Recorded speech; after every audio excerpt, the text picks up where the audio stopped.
دايما هتظل الحرب بين الشيطان والبشر هي أطول وأشرس معركة في تاريخ الحياة، فهو العدو اللي عمره ما نسي رسالته أو ضعف أو تكاسل عنها. آلاف السنين ورسالته واحدة، وهي تعكير صفو حياتك، وبيستخدم في ده كل الطرق والأساليب والألاعيب. عشان كده أنا جاي النهاردة أكشف لك جزء من ألاعيبه دي عشان تقدر من جديد تغير زمام أمور حياتك.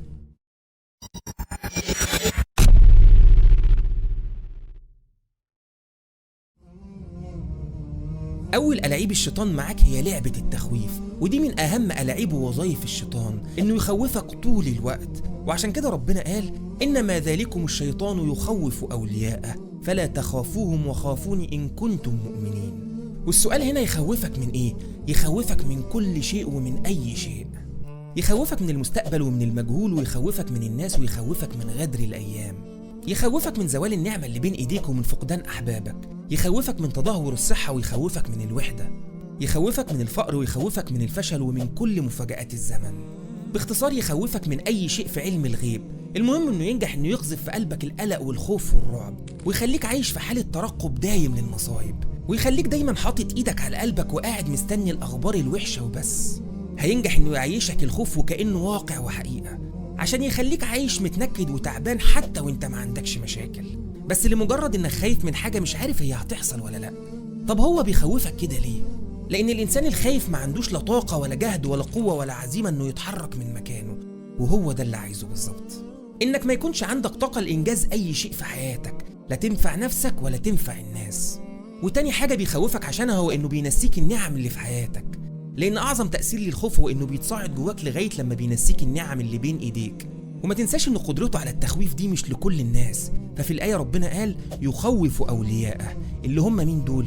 اللي بيسلموا له ودانهم وعقلهم وقلبهم، اللي مش واعيين باللعبة دي ومش عارفين إن في إيديهم إنهم يوقفوها في أي وقت.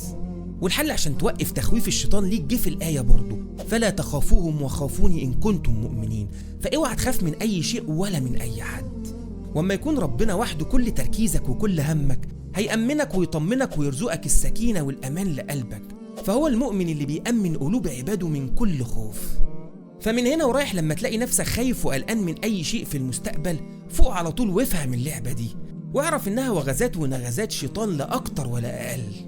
وتاني ألاعيب الشيطان ليك بعد لعبة التخويف هي لعبة التزيين. وزين لهم الشيطان أعمالهم فصدهم عن السبيل. ويعني إيه التزيين؟ يعني يعميك عن حقيقة الأشياء ويلهيك عنها وينسيها لك، يلبس لك الحاجة الحلوة والناس الحلوة والنعم اللي في حياتك توب وحش عشان تكرهها وما تكتفيش بيها، ويزين لك حاجات تانية وناس تانية ويلبسها لك التوب الحلوة عشان تحبها وتحارب عليها. ما هو انت لو شايف الحلو حلو يبقى عمرك ما هتسيبه، ولو شايف الوحش وحش يبقى عمرك ما هتقرب له. يبقى يعمل ايه عشان يجيب رجليك؟ يقلب لك الأمور، يحلي الوحش في عينيك ويوحش الحلو. فمش هيجي يقولك اوعى تسامح ويكون قلبك نضيف، لكن هيقولك اوعى تسيب حقك وما تخليش حد يستضعفك ولازم تكون جامد عشان الناس تعمل لك حساب. مش هيقولك بلاش تكوني صبورة وحنينة وأم مع أولادك، لكن هيقولك هو ليه محدش حاسس بيكي؟ انت كمان ليك الحق تفصلي وتغضبي وتعبري، انت ليه ساكتة ومتحملة؟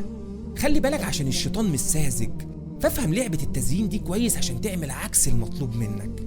وتالت ألاعيبه وهي مرتبطة بالفلوس والرزق، وهي إنه دايما هيفضل يفكرك ويوعدك بالفقر. الشيطان يعدكم الفقر. يعني إيه يعدكم الفقر؟ يعني هيخليك دايما حاسس إن اللي موجود مش مكفي، وإن الرزق دايما ضيق، وإن الفرص قليلة، وإن الدنيا صعبة، وإنك لازم تخطف من غيرك عشان تعيش. هيخليك دايما حاسس بالاحتياج والعوزة، وبالتالي هتفضل عايش طول عمرك فقير حتى لو معاك، لأنك مش مطمن لبكرة. هتعيش في حالة حرمان من الخير اللي انت فيه، ومش هتستمتع بأي شيء مهما كان اللي معاك وعندك، عشان قلقان من اللي بعد كده. وآخر لعبة من ألاعيب الشيطان معاك هي لعبة التحزين. إنما النجوى من الشيطان ليحزن الذين آمنوا وليس بضرهم شيئا إلا بإذن الله. وإن كان لعبة التخويف دي بتخص المستقبل، فلعبة التحزين دي بتخص الماضي واللي فات. التحزين يعني الشيطان هيخليك دايما فاكر كل المواقف اللي حصلت في الماضي واللي هتخليك دايما مكسوف من نفسك. هيجبرك انك تفتكرها باستمرار عشان تفضل عايش مرارها. هيخليك دايما فاكر المشاكل والذنوب والسلبيات اللي في حياتك، وهيركز عليها وهيضخمها في نفسك ويكبرها. المهم عنده انك تفضل حزين وكئيب على طول. والغرض الأخير من كل ألاعيب الشيطان دي سواء تخويف أو تحزين أو ترهيب هو إنه ينسيك. استحوذ عليهم الشيطان فأنساهم. والسؤال هنا ينسيك إيه وليه النسيان؟ هينسيك كل حاجة مفيدة ونافعة ليك، هينسيك الآخرة والحساب، فذوقوا بما نسيتم. هينسيك قدرة ربنا على تغيير أحوالك كلها، هينسيك المواقف الصعبة اللي ربنا خرجك منها قبل كده، هينسيك النعم اللي بين إيديك عشان تقف عن شكرها، وهو ده هدفه النهائي، ولا تجد أكثرهم شاكرين. فمن دلوقتي انتبه لألاعيب الشيطان اللي بيحاول ينسيك بيها نفسك وحياتك.